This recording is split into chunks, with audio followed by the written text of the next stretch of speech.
Yun, good morning mga kabahay, no? Dahil wala tayong project ngayon, dahil nga na-stop, dahil nga lockdown, no? Meron muna tayong gagawin na small project dito sa bahay, dito sa bahay nila, nanay ko. Yan. Gagawa tayo ng simple na L-type na sopa. Yun, yung frame niya ay gawa sa bakal. Tapos yung sahig niya siguro, tsaka yung sa may sandalan, maghahanap na lang ako ng mga planks na palot China.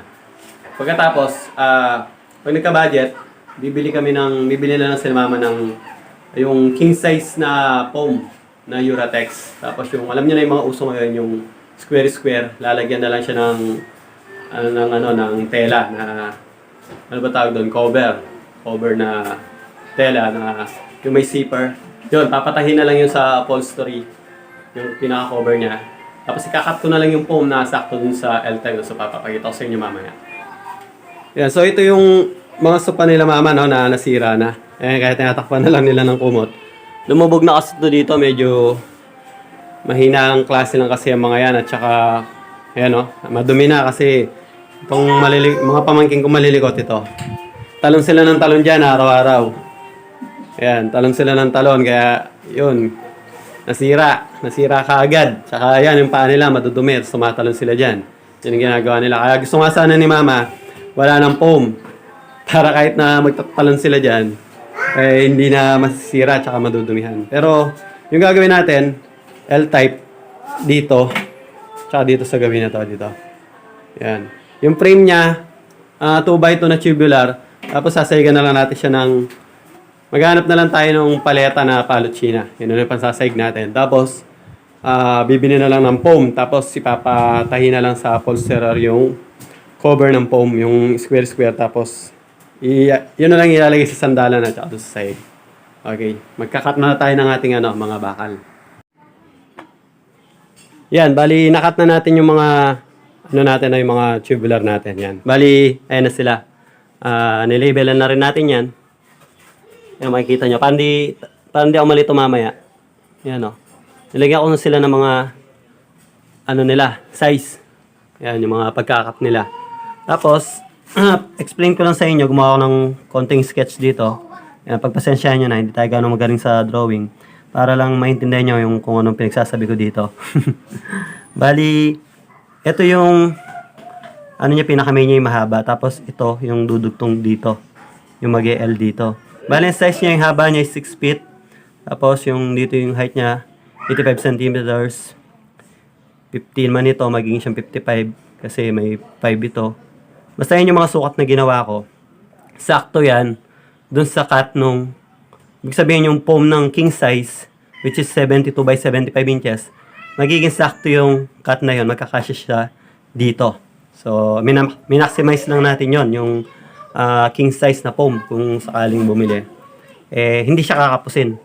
Tapos, mahalaga, tip nga lang pala, gumawa kayo ng cutting list pagka magkakat kayo.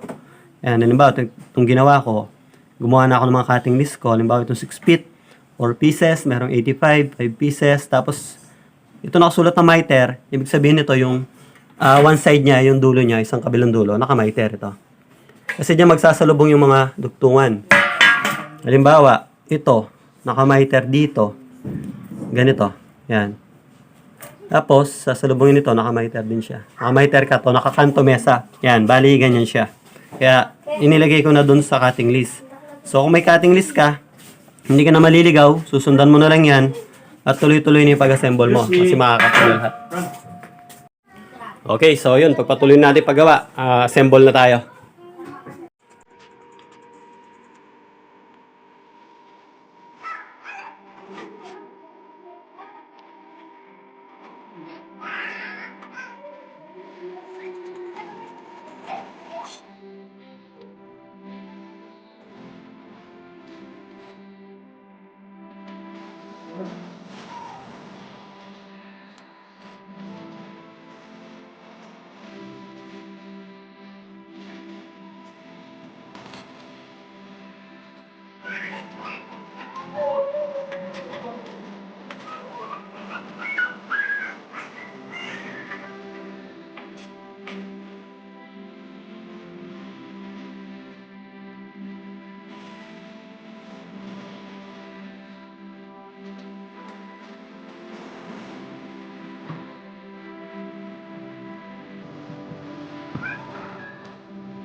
Yan, bali ganyan yung magiging itsura niya ng mga kabahay. Yan, minakap lang natin. Yan, pa-L siya dito. Ang size nitong mahaba is 6 feet, tapos 4 feet naman tong maikse. 6 feet siya sa loob, yung diameter niya sa loob, tapos 4 feet to. Yun yung magiging size ng ating foam, para magkasya yung 72 by 75 inches na king size. Tapos, minaximize lang natin yon. Kaya ang naging sukat nito, magmula dito hanggang dito sa outside nito is 55. Tapos ito naman, magmula dito hanggang dito is 50.